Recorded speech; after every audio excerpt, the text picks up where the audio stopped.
The Alternative Digitalk. Real issues, real talk. Are you craving for that special meal that will entice your taste buds and leave you with lasting thrilling memories? Look no further. Spice Island Bulenga has got your answer. Natural, fresh and delicious juice, the best meals. Don't miss our daily specials from Monday to Sunday.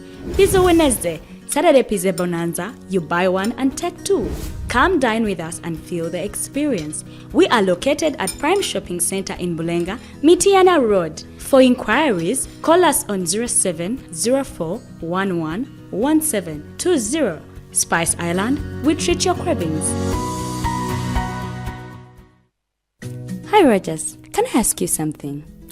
Shoot. What does corruption mean? Well, summarily, corruption is abuse of public power for personal gain or for the benefit of a group to which one owes allegiance.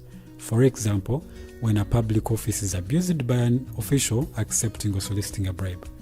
By the way, private people can be corrupt too, like bribing police officers to escape fines. Okay. So exactly how does that concern me? Well, do you pay taxes? I guess, yeah. What does that have to do with this? Everything. Because those taxes you pay are supposed to facilitate services you use, like water, electricity, roads construction, medicines in hospitals, name it. Okay, that is much bigger than I thought. But it can be stopped, right? Well, yes it can, although it may not be as easy as it sounds. And here is the reason why. Corruption roots are grounded in our country's social, political, economic, bureaucratic traditions and policies. So, what has kept it going this long? I mean, why don't we stop it? Well, the main reason why it has been here for so long is because institutions are weak, either as a result of poorly defined ethical standards of public service, weak administrative and financial systems, or ineffective watchdog agencies. What can we do to stop it? At a national level, we must focus on strengthening the independence and effectiveness of public institutions that fight corruption. At a personal level, we must commit to never giving a bribe. I promise I'll never give a bribe. Well, that's a great decision you have made. Me and you now have to spread this message to all our friends. If we all do our part, corruption will be no more. This message is brought to you by Alternative Digitalk.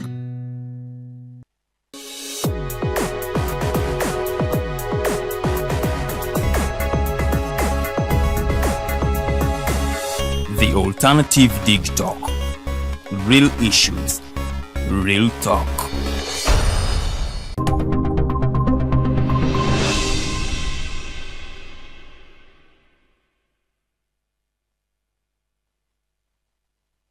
A very good evening, our viewers. We thank you again for joining us this evening.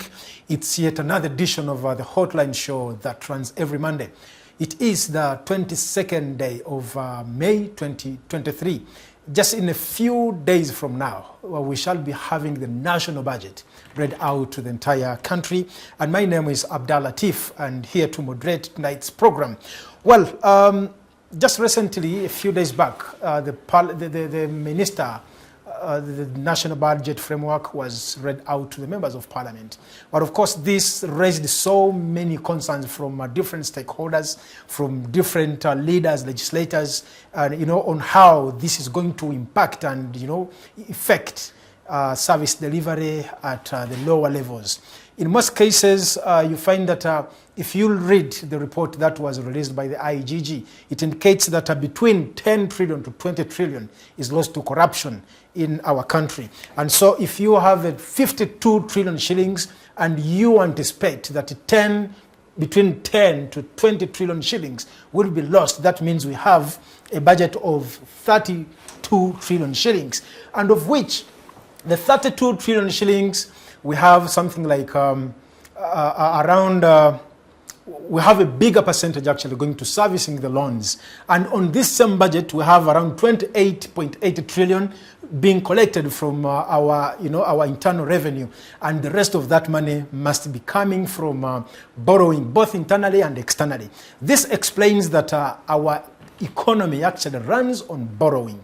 If we even, every year we go into budgeting, there is a bigger portion of budget of funds that's allocated to servicing loans. But again, the biggest question is there any possibility of having this budget fit within our internal revenue that is being collected internally before? Because if a bigger portion of the budget is going to servicing loans, but in each and every time we have a budget, there is a biggest percentage of it which is meant to be got from borrowing.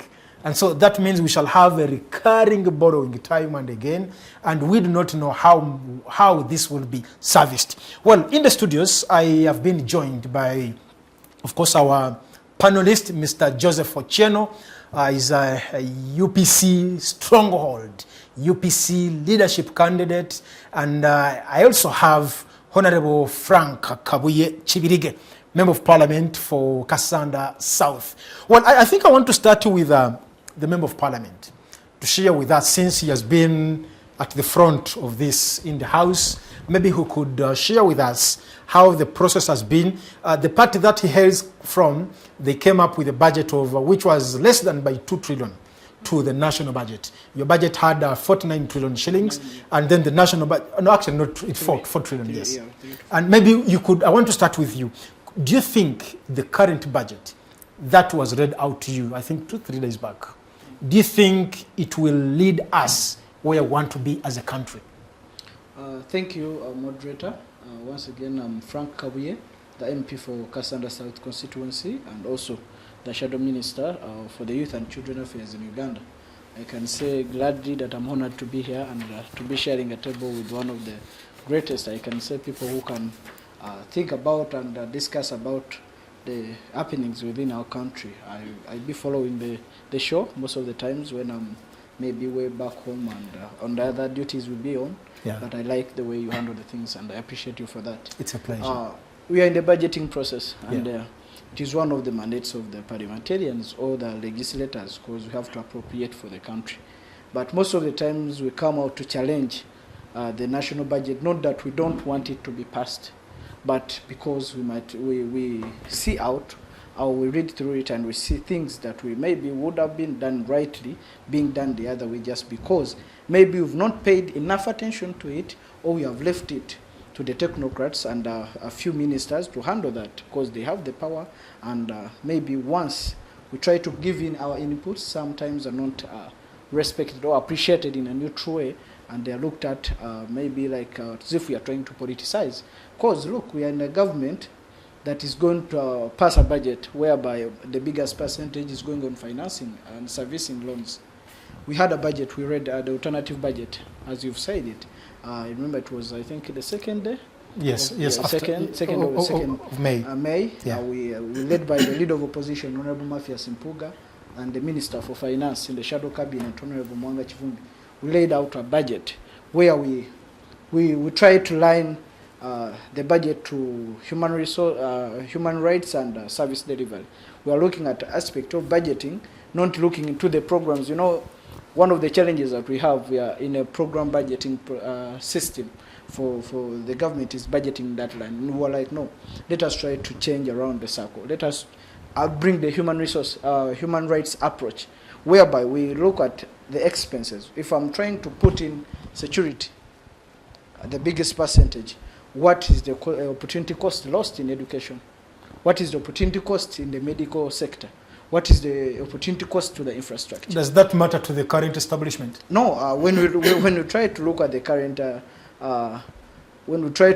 current budget framework that we have so far, it is very clear that most of the things that we have prioritized, I can say, because I say we prioritized, or I say as we have prioritized, not because all of us are agreeing to the budget, but because once it is passed, we own it as parliament. As parliament, yes. And we cannot go out to deny it. That me wasn't part of this. Because the majority have accepted it. Yes. And that is how business is done in parliament. Yeah. It is about the numbers. But we've come out and given alternatives. On various cases, we have given alternatives in the education sector. We have given alternatives in the infrastructure sector, where we want to see capital investments or investment in capital goods. We have come out to give alternatives on the State House expenses. Because recently, when we were reading the budget, you saw the minority, where Honorable Semujunganda read about the State House expenses, yes, which was really extravagant. 417 billion. And if you look at one of the things that were captured within the expenses of State House, they are involved purchasing or buying for the president his suits. daily, every day, the president has to get a new cloth to put on. And this has been happening for years. It was just moving under the carpet. At the taxpayer's expense. At the taxpayer's expense. Because, yes, the president must be catered for. Because he's the commander-in-chief.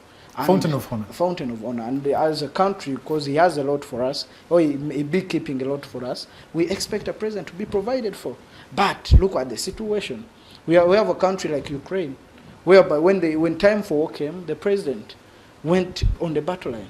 He tried to leave everything, and they started to see how they can bring every service together and to keep the people safe. But we are in a country where we are struggling economically. Just people struggling to even have a meal. To have a meal. They are talking about the 6% economic growth, which is not evident in our pockets.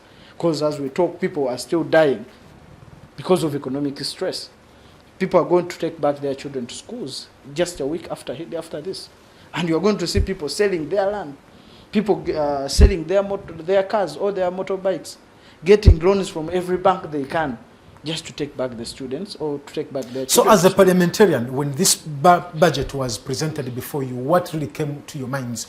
Because for you, as the alternative voices in parliament, you're always talking about you wanted a human rights-based kind of budget. Budgeting. And then the government is also telling us, I think, economic something. Which is a program-based. Program-based, and, you know. So there is, of course, that contrast. Yeah. So when it was read out to you, as a member of parliament, who comes from a rural community, by the way, where those citizens are struggling just to have a meal in the day, they're not even sure whether they will have a meal for, as the day breaks up. So what came to your minds when this budget was presented to you? Obviously, I was worried. Worried because I have a burden now of defending what I don't believe in. But at the same time, it was an opportunity for me to see and go back and talk to the people and show them what we've been talking about every day. Because we've been talking about this every day. We're like, no, you know what? We are in the government. We are trying, even in the parliament where you sent us, we are trying our best. We are putting in our efforts to see that maybe the roads in Kassanda can be catered for in the current budget, in the coming budget. We want to see Kassanda district recognized and given road units, because a district formed 5 years ago or 6 years ago, up to now they don't have even a single machinery that can be used to operate their own roads internally. We just borrow from nearby districts like Mubenda and Mitiana. So we have been doing this and we have been talking about it, and people could not recognize this because they think it is us who oppose everything. But here we are, even the budget that would have spoken to their expectation. Because in budgeting, that's where people think that maybe government is going to come back to them. It is where government brings programs, brings the funds that are going to go and facilitate their own or their daily stay in the communities where they reside, in the health sector, in the education sector, in the road system network, because this transportation is one of the factors of production that we can't get rid of. So if the budget is read to them and it is in such a format whereby the biggest percentage is going to the servicing of loans, and we are seeing a lot of our bigger sector also given to the military and defense, whereby a country is not involved in war, though we can't be like, if we are not in war, we should not give security or defense enough money. But we want to see it being put to the right use. Right now, you see the happenings. I think since it was 1st May, we have seen gun misuse, of gun violations everywhere since that day. Well, to date, people are being shot like cockroaches on the streets. People are shooting their neighbors. People are shooting their friends. They are shooting their colleagues in uniform. So, and the complaint they are talking about is the poor pay. Thank you so much, Honorable. We'll just pick it up from there. Well, you're most welcome, Mr. Ochieno. Good to be here always. Yes. Yes. You are privileged that you are in government twice. And I want to believe there is a lot we can learn from you. UPC as a party, it has around 9 members of parliament. And who would really expect to benchmark from that group that at one time enjoyed power? That, and I want to say this, if you look at the so many infrastructures that we have in the country, you cannot talk about them and do not mention UPC or the previous regimes in this country. And so we want to believe that maybe you had a systematic way of doing business when it came to budgeting and allocation of resources to the different sectors.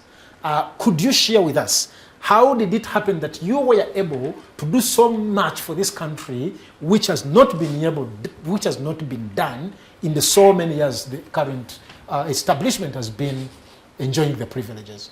Yeah, thank you very much for that. It just happens to be that we're a people's government. This is not a people's government. We're an elected government, and this is not an elected government. The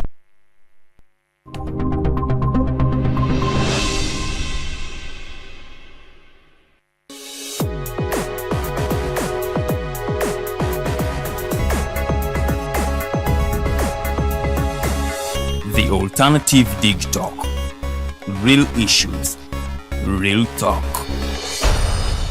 Fellow citizens, following the sequence of events, Uganda seems to be at political crossroads.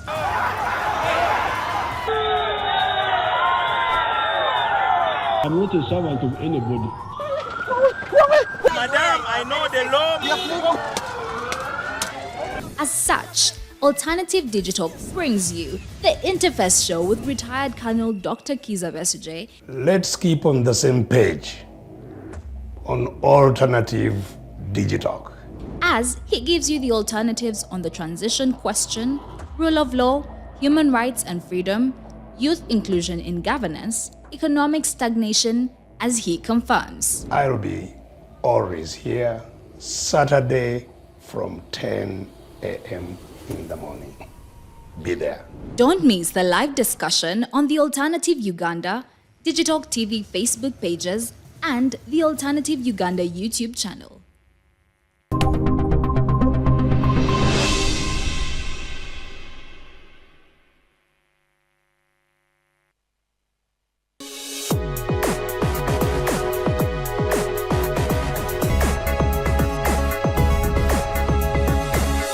The Alternative Digitalk. Real issues, real talk.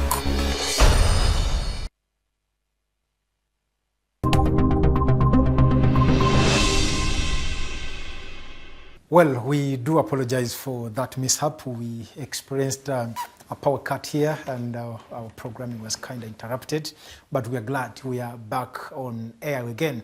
Well, before we experience the power cut, Mr. Ochieno was coming in to share something with us, to share their experiences and how were they able to do a proper allocation of resources to the different sectors and also leave a very strong legacy that has stayed in this country for quite long. And if you look at most of the national referral hospitals, if you look at most of those roads that have actually survived for so many years, at least they have a hand, and they have a hand of the previous regimes. Mr. Ochieno, you're welcome once again. Thank you. As I was saying, and this is basically typical of the mess that NRA has left this country in 40 years, extraordinary. Because the last time that UPC was in government, when Museveni was busy torturing and killing our people in Luweero and causing insecurity in Kampala and throwing grenades around market spaces in Kampala, you would not have cases of power cuts. And it's of course a shame that a country like Uganda that owns formerly the source of the Nile, of course, with the rest of the other East African nation states.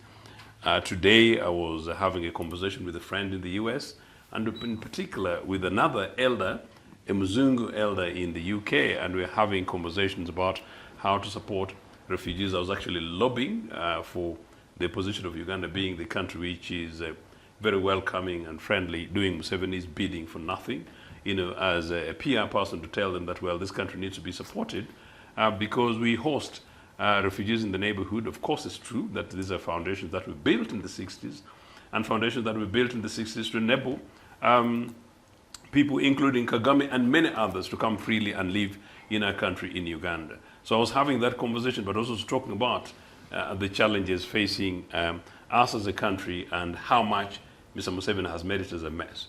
But that said, I want to say that beyond the power cut at the onset, my good young friend had to leave his car and jump on a border to come into US studios. I had to leave my car in order to come and jump into the studio. Nations don't run like that. So if we're having a conversation about budgets and planning, then we could as well pack our bags and go. But I was telling you that the difference is that we were a government. We're two governments. We were elected first time and second time. NRA was not elected, number one. Number two, governments are different from regimes like this imposition of Museveni's, which came in by force and has never had a mandate of the people. My young friend here will possibly tell you the experience of attempting to go through the democratic process and seek to have a government in State House, which came through the legitimate mandate of the people. Mr. Ochieno, does that still stand, even though we've held elections since 1996? And do you still have to say the government is illegitimate? It stands, and as a young journalist and an anchor of a very important program, you need to actually take it from, because I said it very deliberately, including through a young legislator. I know exactly what you mean, that this is now, of course, has been formalized, meaning that I cannot go and throw stones at State House because I know Museveni is occupying it. But I'm emphasizing, to give you the answer, that Mr. Museveni did not come with a program to develop this country.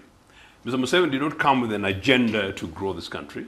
Mr. Museveni did not come because he necessarily cares about this country. And there is no evidence thus far that he actually necessarily ever does. So that is on the one hand. But two, to contrast then with the UPC, this is the point I'm trying to make, because you asked me about this. Of course, governments are elected with a mandate. Governments are elected with a manifesto. Governments are elected with a program. UPC for us, for as early as 1952, when we're being founded by the Obotes and the Musazis down in Luwero, across the country, we're thinking African, saying this is our nation state, which is occupied by the British and with a little bit of privilege by the Asians. We as Africans, when and where are we taking our country? And if we ever took this country, and thankfully we got the mandate to take it over as UPC in 1962, we said, yes, we are a new nation. What are our priorities? So thinking as we were going to form a government, looked at our manifesto, looked at our programs, and said, what are the priorities for this nation state? After 70 years of the British, and we are taking over as Africans, what are our dreams and what are our visions? So it's not surprising, therefore, that we're clear. So one. But number two, in situations where the governments with programs and manifestos and ideas, they will tend to be governments that are ideologically linked. NRA has got no ideology. Okay?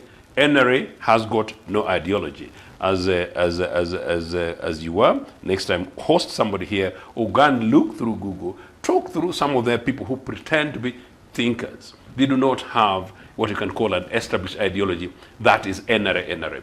Okay? We are a center-left, you can call it center-left, a socialist political party, a program, a party with ideals that you can link.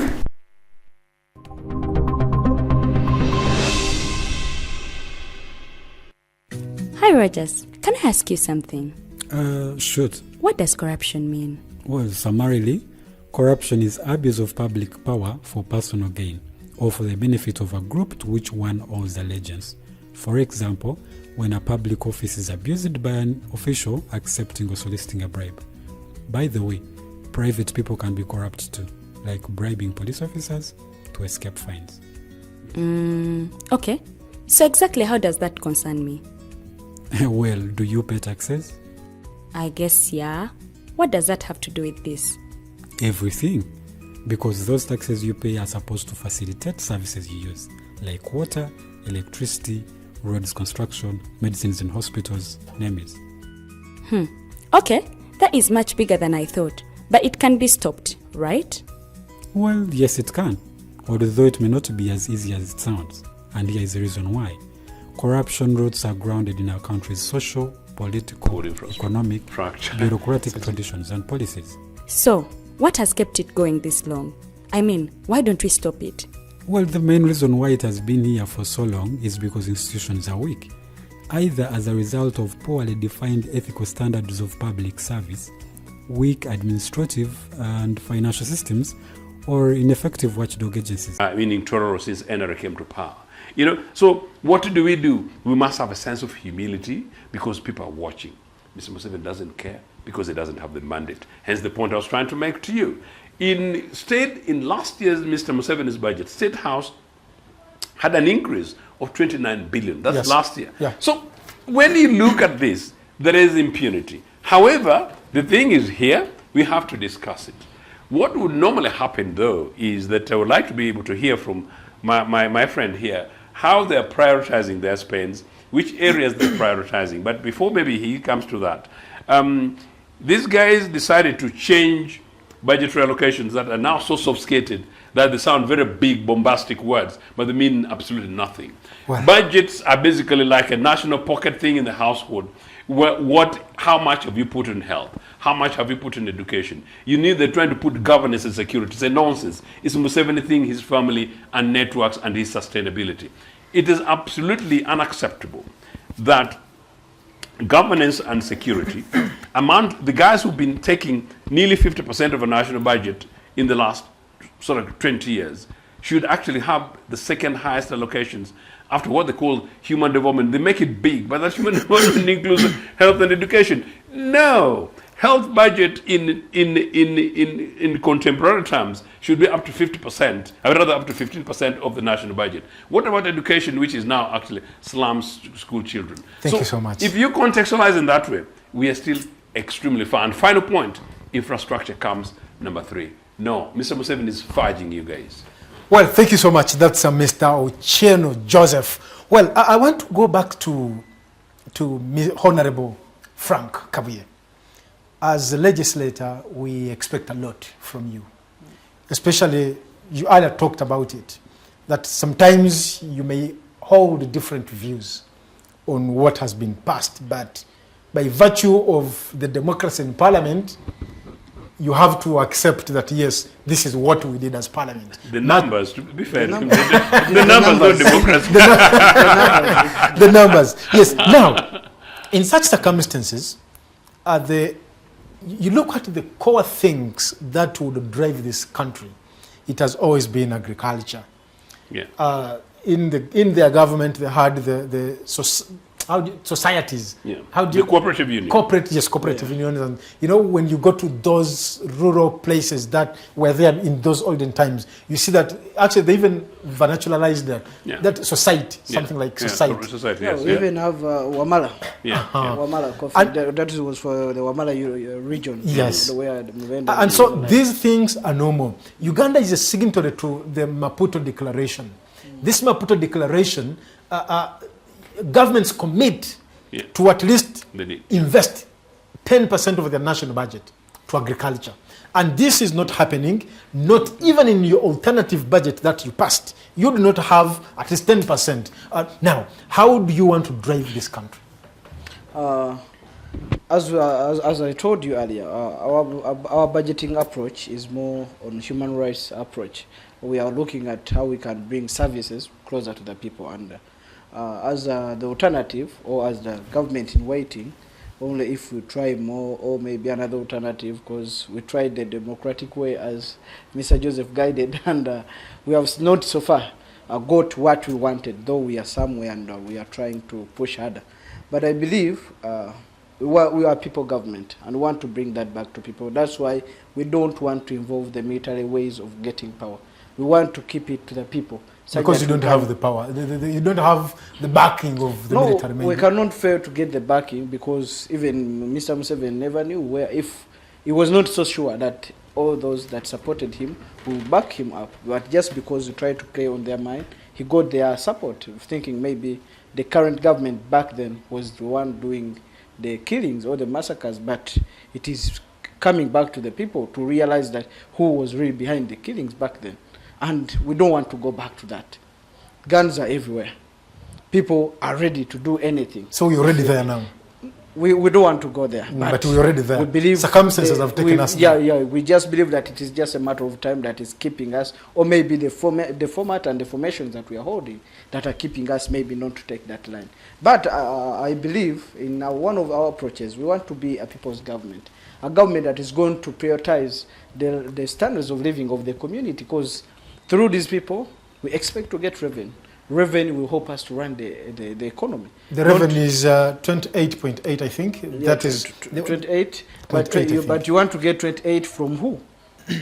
From when I was in the primary, I remember the backbone of Uganda. Was we speak it and we were like very happily. Like, the backbone of Uganda is agriculture. Yes. But now what we speak about? What are we giving out like an exchange to the foreign countries to get the revenues to run our country? Maids, and these are people who are still struggling and being killed in these foreign countries. So first we want to bring back the national treasure. We want to be having something to sell out to those communities. We want to be having something to sell out to the neighbor countries. Because when you go to Kenya, you realize that Kenya was the major market for Uganda's agricultural output in East Africa.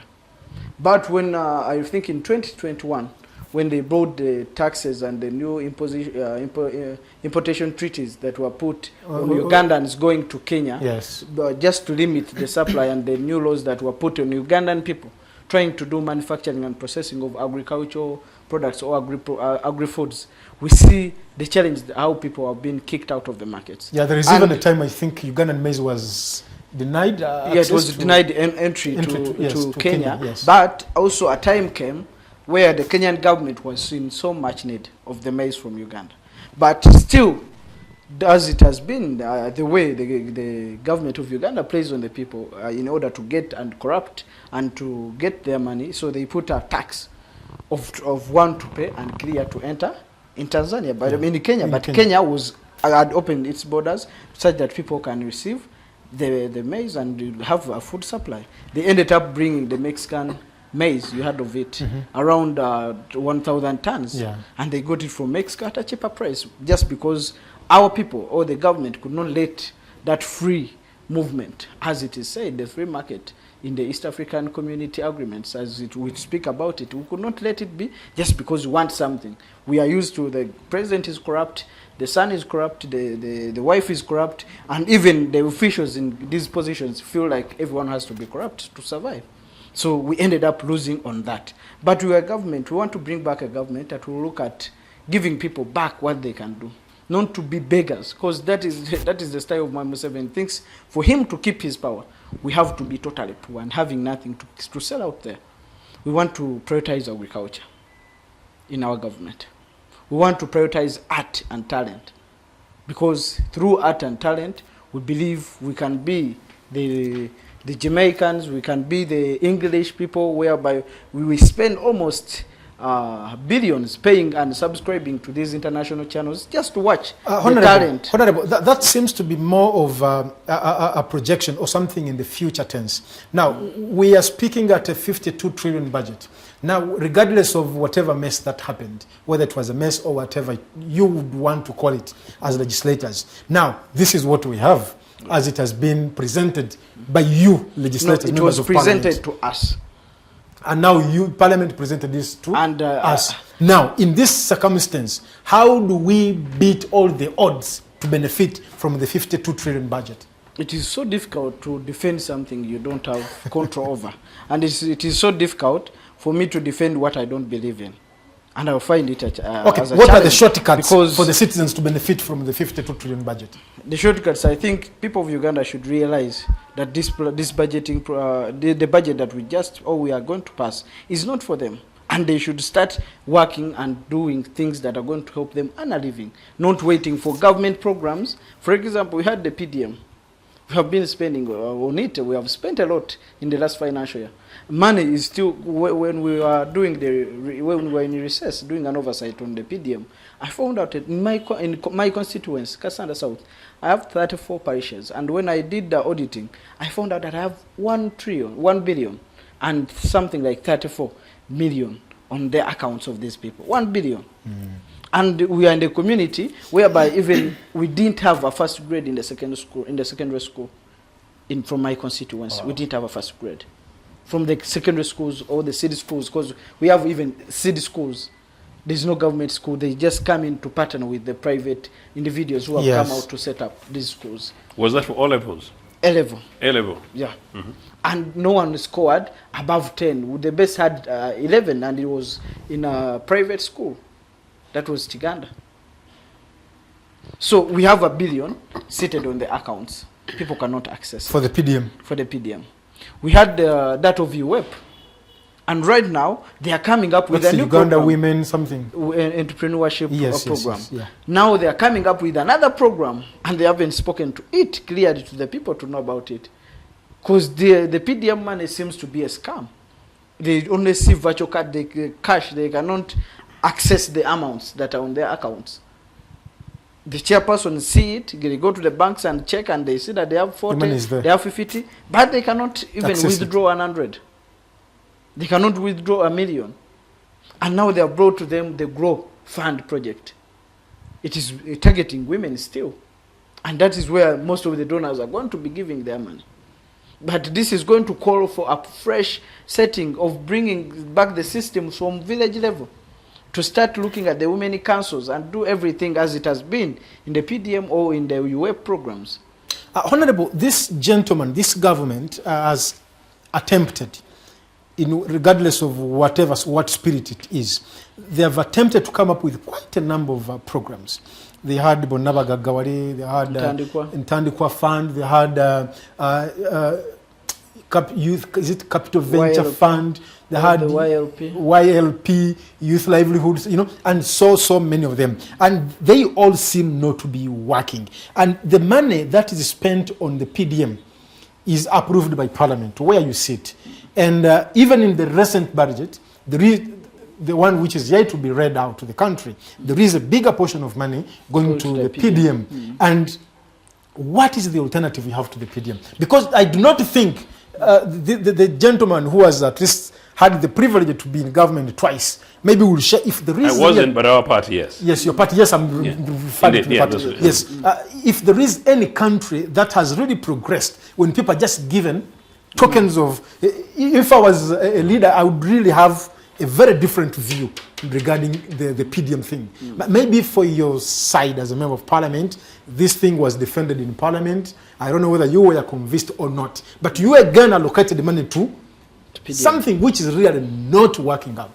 No, PDM, when it came, when they brought the idea and we were taken through it as members of parliament, we came in agreement with it because it was a system going back to the people and maybe trying to give funds to the people to handle their own challenges. Because as you saw, it was more of looking at the agriculture sector whereby people could identify in the community, in their parish, could identify their challenges and they handle it using the money that was on their accounts.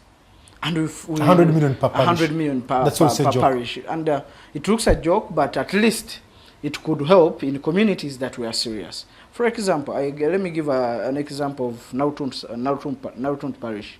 If, for example, you find out that our major challenge is about the roads, let us work on the roads that go or can help us to transport our goods to the using market. The PDM money? Using the PDM money. Is that what you thought would be right, or that's how it is? That is what was supposed to be right. Okay. It was not money to be given to people just to go and start doing business, but it was meant to facilitate their agricultural activities, whereby even during the times of planting, they could maybe look at the community and be like, for us, we want to plant maize, or we want to do banana, we want to do coffee.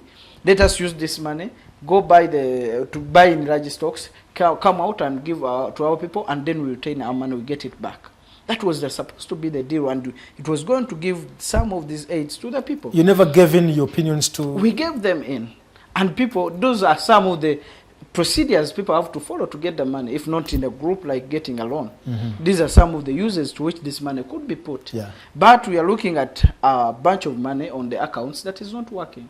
And we're like, no, the things have changed.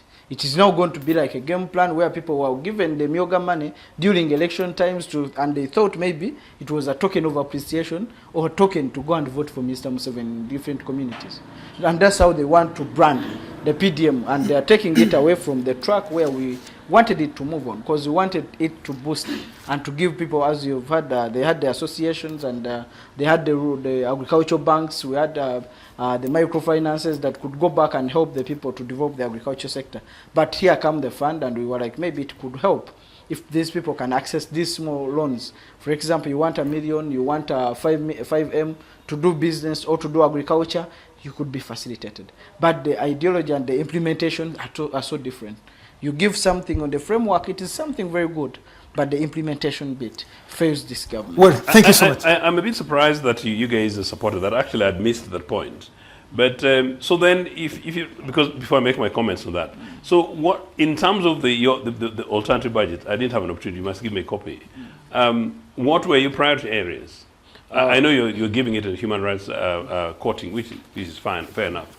But what are your key priority areas? Yes. Yeah, we were looking at the health sector, and we are going to introduce the insurance, health insurance, national health insurance. We were looking at the education sector, whereby we wanted also to ensure quality of the education that we give out, not just saying that there's Some or UPC or USE, whatever primary living which we wanted to put a system that will ensure that there is quality of education. People are not just going to school for formality, but they are getting something. You called it actually rethinking Uganda's economy, a human rights approach to resource allocation. Yeah. That was the title that was given to the budget. So we looked at natural resources, how we can use the natural resources that we have, how we can develop the communities where they are. For example, we looked at the petroleum, we looked at the golds in Kassanda, because we have gold in Kassanda, and now even in Kassanda has no single kilometer of tarmac. Yet the gold there has been taken away, and people have been evicted from their land without even compensation, with letters written from the State House, signed by the president, commanding the people to go back to their indigenous places where they used to be, where their ancestors used to stay. Which was where? No one knows, because it was very clear. It was like, I believe there is before you came to Chisita, there is where you used to stay. Your ancestors used to stay. You should go there, and you're evicted with no compensation. And it was clear to that. In 2021, November 5th, they were all evicted from Kassanda Bukuya. Well, Mr. Ochieno, yes. We are looking at a budget where 21 trillion is going to statutory expenditure. And the statutory expenditure, we have treasury operation expenses, which goes to a tune of 18.9 trillion. And then we also have pensions and gravity, which is around 856.2 billion shillings. Then Ministry of Defense moving out with 3.8 trillion. Then UNRWA, maybe for UNRWA, it's what, 2.4 trillion. And of course, State House, 417.9 billion shillings. But again, maybe I'll come back later to Honorable Frank in regards to the supplementary budget. I think we even have a bigger problem there. But now, Mr. Ochieno, how best can we navigate through this budget? Because even when you look at the amount which is to be used to provide services, you hardly find it. Because if they are telling us 20 trillion is going to be stolen, we even have to budget for that. And then we already have close to over 18.9 trillion going to statutory expenditure. That is, we already now have 40 trillion gone. So we literally have 12 trillion to run the economy. So you find, how are we able to navigate through this? We are just going to continue fudging like we've been fudging in the last 40 years. No, and this is a very serious point. Do you know, I sometimes find it very difficult having these conversations, and sometimes I'm compelled to pull back and say, should I go back and become the revolutionary Ochieno at 20, so that I radically walk the streets of this country to wake up young people like him to be slightly much more sharper in their thinking, so that they were able to multiply, so that there's a critical number of young Ugandans in this country who say, no, enough is enough. You know, in as long as Mr. Museveni remains the ruler of this country, and in as long as his son is the only soldier who can leave the barracks and go and inspect roads in Kampala and possibly smoothen them with cow dung, we are really not going to have anything majorly different changing in this country. And then as long as perhaps we continue to have a situation in which the citizenry accept this nonsense, Mr. Museveni is going to continue ruling over us. Look, as I said at the beginning, fudging this budget with the semantics is neither here nor there. Why would we be spending the trillions you've just referred to on defense? Why? 3.8. Why exactly? What exactly is the national security question this country is facing? Are we facing a threat from Rwanda? Are we facing a threat from Congo? Are we facing a threat from Kenya? Are we facing a threat from Tanzania? Are we facing a threat from South Sudan? Where? What is the security threat that for which we need to spend defense? The only security agency that needs money, and I've been asking for it, and you guys need to push this, and actually when you meet your colleagues, tell them Ochieno of UPC says so. And in the event that I'm actually president of Uganda People's Congress and president of the Republic of Uganda, I would re-emphasize that we need to rebuild our national security around the police. So the police need investment in that. Anything else, you know it's entrenching Museveni and his son and his team for, in the name of national defense, a group of people because the guy gets his mandate from there. Number one. Number two, it is a commonsensical thing that now that the figures are here, it is too late to change. As I said, the priorities in this country, number one, is education. The number one priority in this country, as we stand today, is education. Education that has been massively privatized. That's what you see. That's what you believe should be. It should be. No, that's what I know. It's a common sense thing. Okay. If Museveni sat with me and sat with their friend, the Bill Clintons, who put them there those days and fight them, and sat there with Biden, and sat there with Putin, and sat there with the other guy, Sunak, and sat there with the Chinese premier, and sat president, and sat there with the Indian leader, and sat with me, okay? He would look very small. The number one priority for this country is education. The backup for that in terms of priority is the health of our nation. The third, which is not in terms of figures, agriculture is most important, is agriculture. It's just common sense. Those are what we need. The fourth is ensuring that we create possibilities, capacities for us to generate tax receipts. You'll get it from agriculture. You'll get it from some of those institutions because some of these guys pay taxes anyway. Of course, I didn't talk about infrastructure, but let me contextualize them in that order. You do that. What do?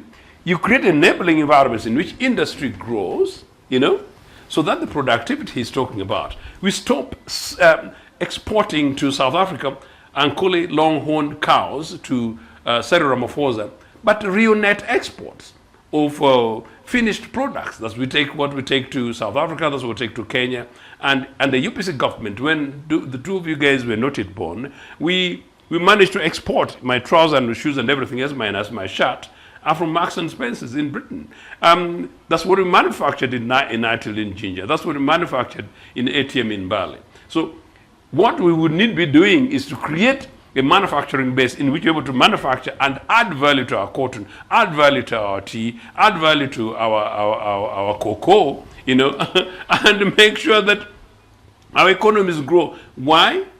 Because the biggest challenge is an explosion of youth in this country, young population, that we must educate so that they think better than Mr. Museveni thought or does think today, But that young population must be employed. So creating possibilities for jobs. And when I talk about employment, it does not only mean employment in the factories that Museveni has sunk in industrial area and in Jinja and in Tororo. No. Employment in terms of possibilities for these guys to become innovative. I think he was trying to hint at some of these other things, that some people go to service sector, some people go into technology, some people go into agro-based industries, including improvement in modernization of agriculture. Those are the things that we need to do. Now, how I play around with the figures is neither here nor there, but it would be that. At the core of all this, today, very urgently, the infrastructure of this country needs a revolutionary turnaround. Every time Museveni puts down their infrastructure, nobody, and you journalists don't ask him, infrastructure on this, you put it as number 3 as an item. What is it? Potholed roads? broken Entebbe Express Highway, part of the projects of the UPC of those days. You can't even think about it today. How do you think about it in the future as we talk about it in that way? No, it must be the case that Mr. Museveni, Frank, that Mr. Museveni returns the trains that we built. Mr. Museveni must return the buses that we built. Mr. Museveni must return the deeps and the dams that we built. Infrastructure means also physical infrastructure, means the structure about education and health, meaning the hospitals and the schools and the projects, the cooperative societies and centers that we build. Those are what you're talking about infrastructure. Those are the priority areas. We're talking budgets, by the way. So it's not about politicking. These are the things that when you're discussing budget and budget projections, you think through. But you also think through that, well, this is 2023. We are doing budget projections. What are we putting in here? How much is that what we've invested here? Even if you're actually putting a particular amount of money in Kakomiro, that yes, in the projection of 3 to 4 years, we might begin to be reaping from my investments here. That's how you come with the National Development Plan. That's how you do projections for the future. And for us, UPC who think youth and the future, the context is that if you look at what these guys are doing, these guys are fudging you. I'm a little bit surprised. I'm just a little bit surprised that my friends in NUP thought that this PDM thing had a possibility. Because I knew from the beginning, I know some colleagues, some friends of mine who were thinkers for this thing and helped Museveni to come up with some of these other things. And some of them had a different idea rather than what it was for PDM. But then as long as it became the program that was, I simply said it was a fine thing, it was not going to work. As you rightly say, how many programs has Mr. Museveni had? The issue is not these programs. The issue is these underlying issues. And for the moment, unfortunately, Mr. Museveni is so tired that I hope my new friends, keep track and keep focused. That in the event that we get our UPC sorted out, that we're able to begin to have on the table much more new, fresh, sensible thinking, a political consensus in which we're able to rebuild Uganda going forward, including with people from NRA, NRM. But this NRA budget is not taking us anywhere. Well, Mr. Ochieno, you seem to be very, very much grounded when it comes to budget allocation and priorities. And so I want to believe that it is the same background that the legislators from the Uganda People's Congress enjoy. And I've never seen them putting up a very strong argument in regards to the kind of priority order you're trying to put forward here. Could it be a disconnect in terms of priority setting, or they have been swallowed by the majority in Parliament? The current Uganda People's Congress leadership in the National Assembly doesn't have a leadership. So they will not be speaking with me. That's the unfortunate thing. So I actually don't know what guys do there. Their last chief whip was Beta Mongi, who's actually whipping for Mr. Museveni. And I think you're absolutely right. It's a very important question. And so those guys some of them must be very lost. But if you're able to ask, by the UPC, we are instinctive political party. So even Beta Mongi, even with this funny relation with Mr. Museveni, if you put her in a particular corner and have a conversation with her, she will give you very sensible answers, by the way, to be fair, generally. But from a UPC perspective, as a collective, I don't know what programs Anti-Akena would have, because I don't think his priority, because most of these guys associate with him, I think his priority at the moment is pleasing Mr. Museveni and Betty. So unfortunately, that is not official UPC, because official UPC, a Court of Appeal ruled that that official UPC is not Jimmy's. And that official UPC, I am with Mr. Walobiri in court over it. So unfortunately, that makes your question very legitimate, but makes it very complicated in terms of whoever the legislators in the Assembly at the moment who are UPC are being able to respond to this. But I can assure you that a future situation which may happen very soon, that I'm a president of Uganda People's Congress, and that may happen very soon, or no, we will revisit this thing so that whoever is a member of Uganda People's Congress in the National Assembly, we will be having a conversation on the table with all our friends in the Democratic opposition and putting Mr. Museveni fundamentally to task. And whoever is representing UPC in the National Assembly will be very loud and clear on these issues. And yes, that will be one of their tests, that they either do that in the National Assembly or we question them at Uganda House. Well, thank you so much. Honorable Frank, the opposition National Unity Platform has 57 members of Parliament. And we of course, enjoy quite a number of other legislators from the other political parties, the FDC, Democratic Party, UPC, GEM, and PPP. But when you speak, I want to relate to the alternative budget that you presented to the country. You seem to be very much focused on, well, improving healthy facilities, when maybe trying to, like you call it, human rights best approach to, resource allocation. And now, my question here is, have you done enough as opposition members of parliament to, we all believe that parliament, it's a house for speaking. You speak, you persuade, you convince, and, so that you sell your ideas. Have you done enough as the opposition members of parliament, not necessarily looking at the National Unity Platform, but the entire, opposition members of parliament? Have you really done enough to sell your agenda, to sell your thinking as far as this country should be run to the other side of other legislators, so that they maybe back up you, like we saw during the anti-homosexuality something, you all responded in affirmative. You couldn't tell who belongs where. Why aren't we seeing this on key areas, on key issues that drive this country forward? Thank you for that question, Abdallah. We are in a parliament where people think everything is normal. The public is watching us on TV, or is watching us on YouTube and other forms of media where they can watch us from, and they think everything is normal. But as we say, we are in the dictatorship, and everything is dictated upon. Even in the parliament where we sit, we have the opposition side, and it is very clear that the opposition sits on the left hand of the speaker.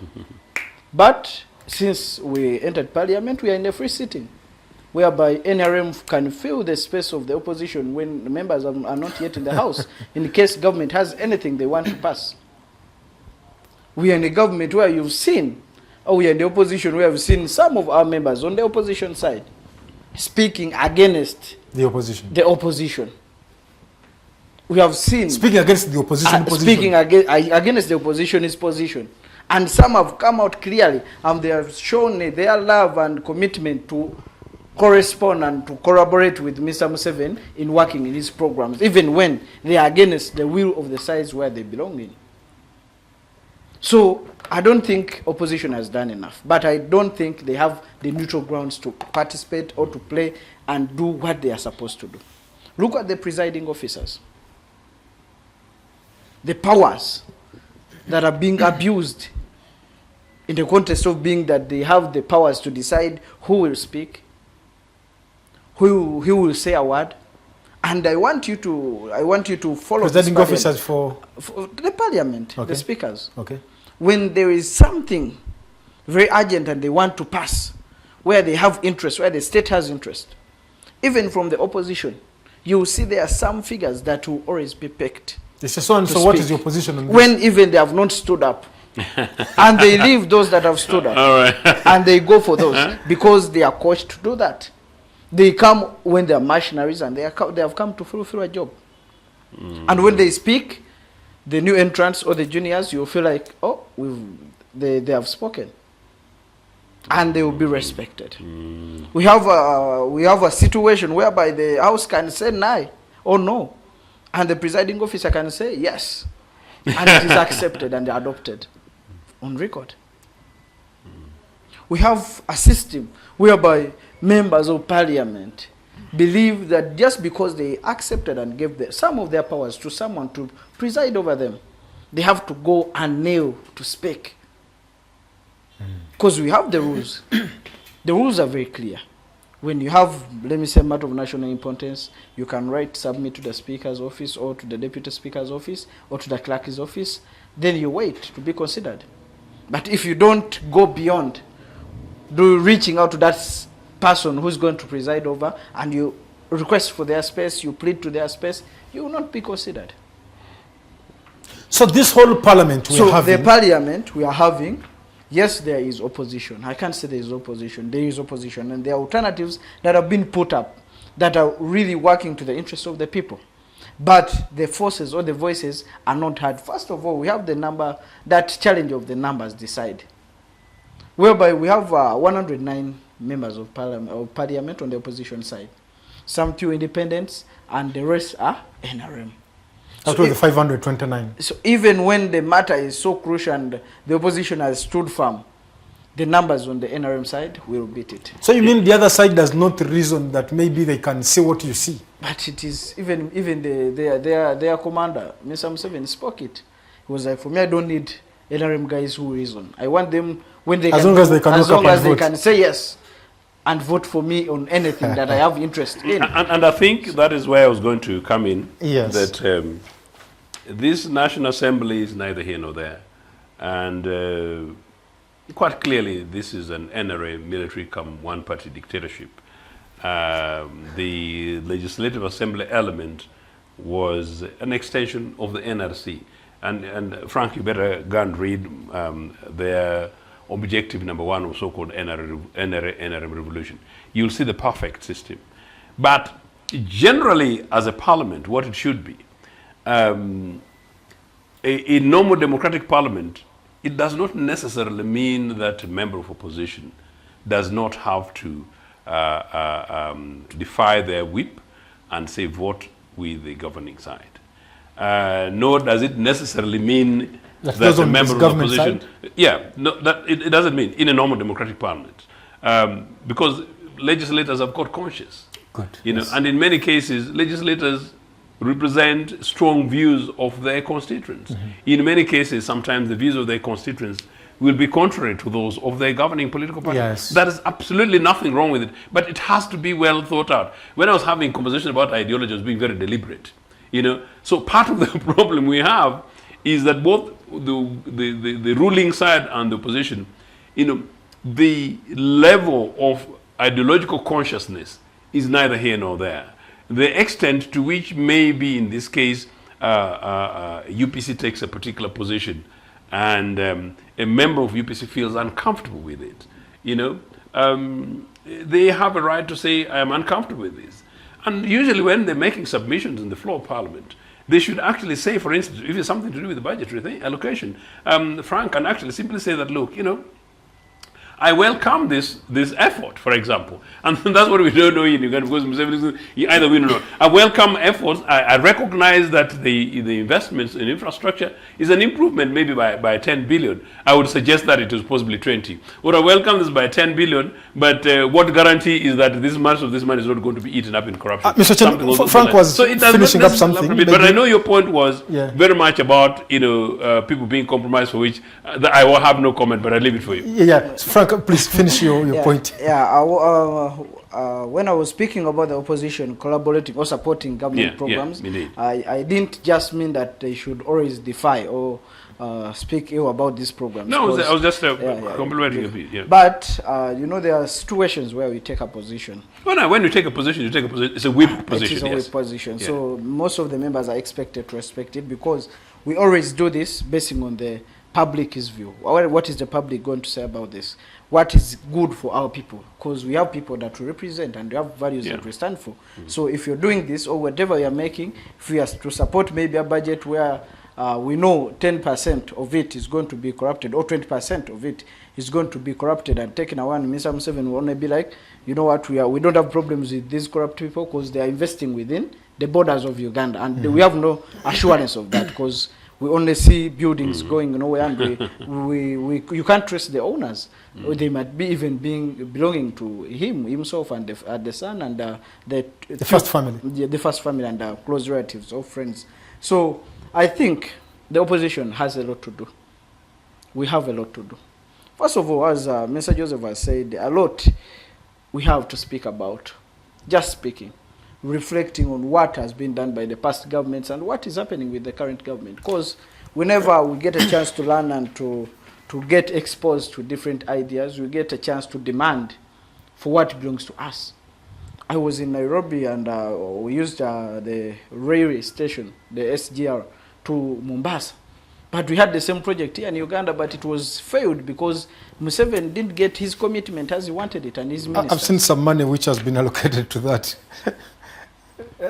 In Tanzania, they are soon finishing it and starting to use it from their capital to Dar es Salaam. But here, we failed it, and we just paid 30,000 Ugandan shillings from Nairobi to Mombasa.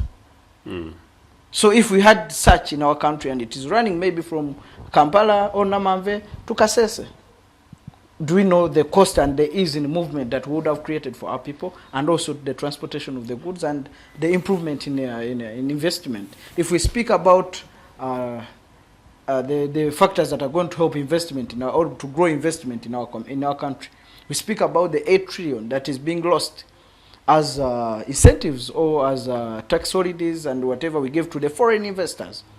These are people who have mastered the game of getting these incentives. Well, Honorable Frank, before Mr. Ochieno comes in, let's summarize this with, we've had so many supplementary budgets coming in. Time and again, almost within a quarter, you know, there is this one after the other. What is so much in those supplementaries? And the biggest portion of the supplementary budgets is under the classified, you know, kind of expenditure. Why don't you try to project and maybe allocate the real figure that you think would be able to cater for a particular, maybe if it is State House, like normally it comes, like no, Mr. Museveni, the other time they presented the supplementary budget of this figure and of this figure, so you sum it up and like, can't we give you this whole amount and then we leave it over to you? I think that is what we always do. We always give enough budgeting and we always give enough funds for each agency or each ministry. But, for example, State House, you brought it clearly for Mr. Museveni.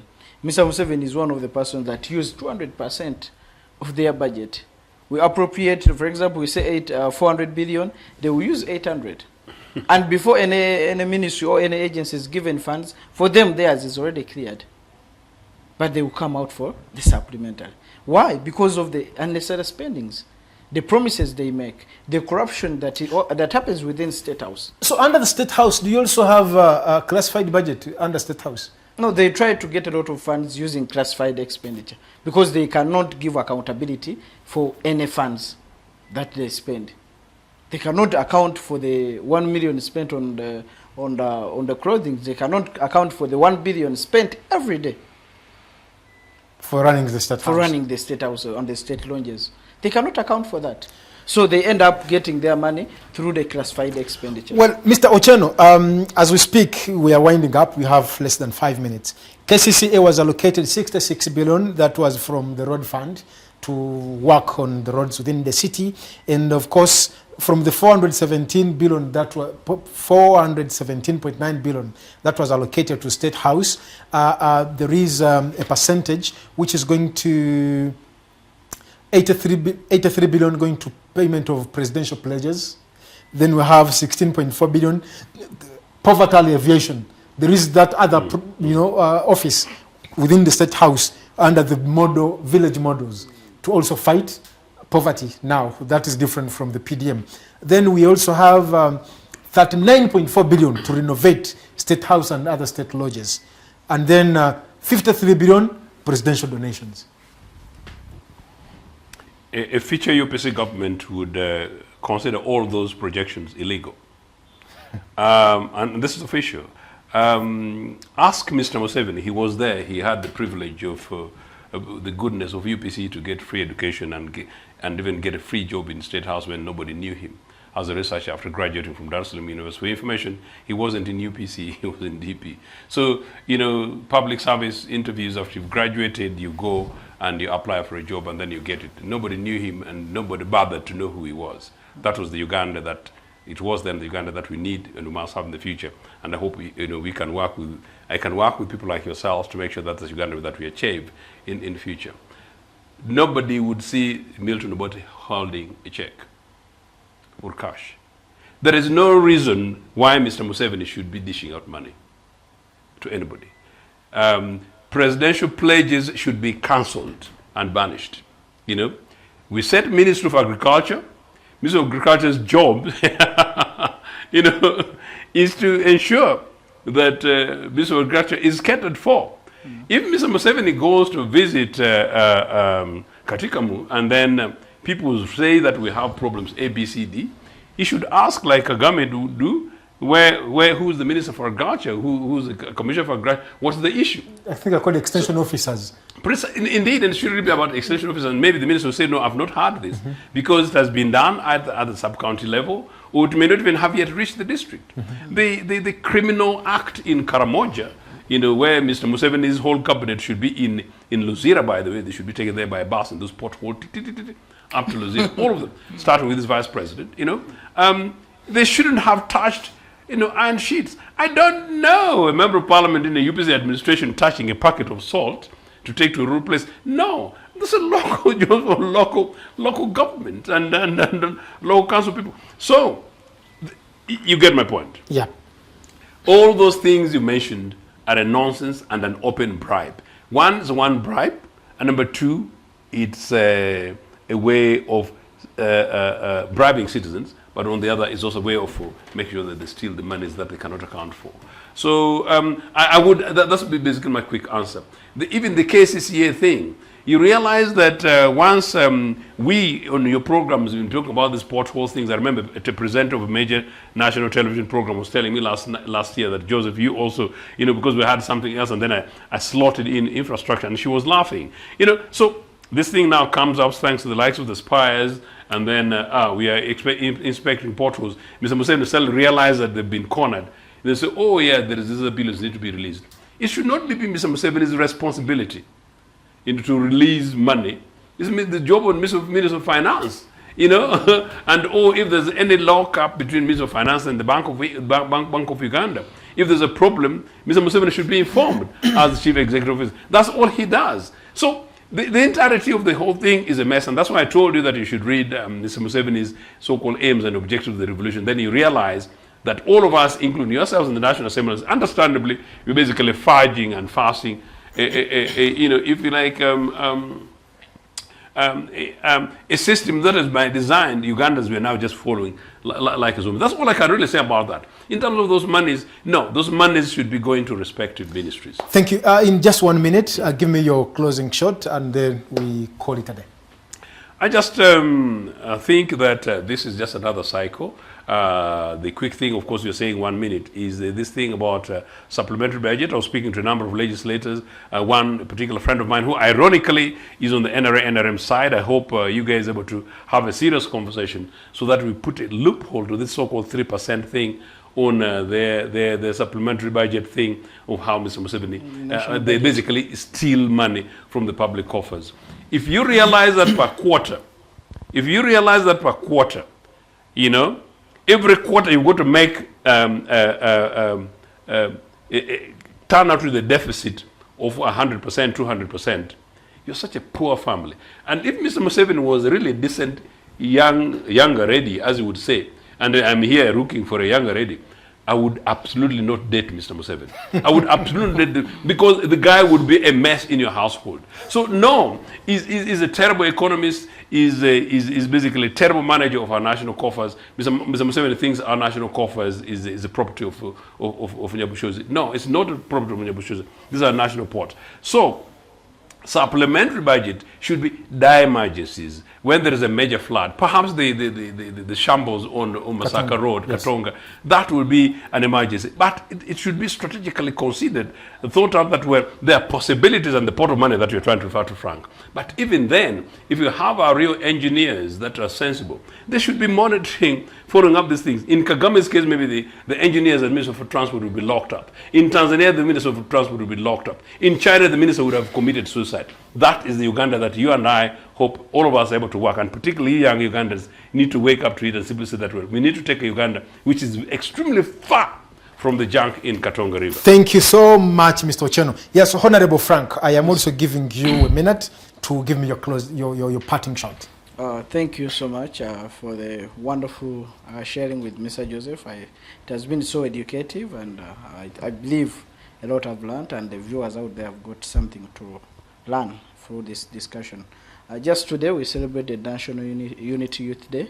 Yes. And we spoke about a lot of things, and amongst it was like the call for the youth to wake up and realize what belongs to them will never be given to them on a silver platter, but they should come out to challenge themselves to go for what they believe in and what they believe belongs to them and has not yet been given to them. Let them go and acquire that. And I just want to recall and resound what we earlier spoke about, just the youth to wake up.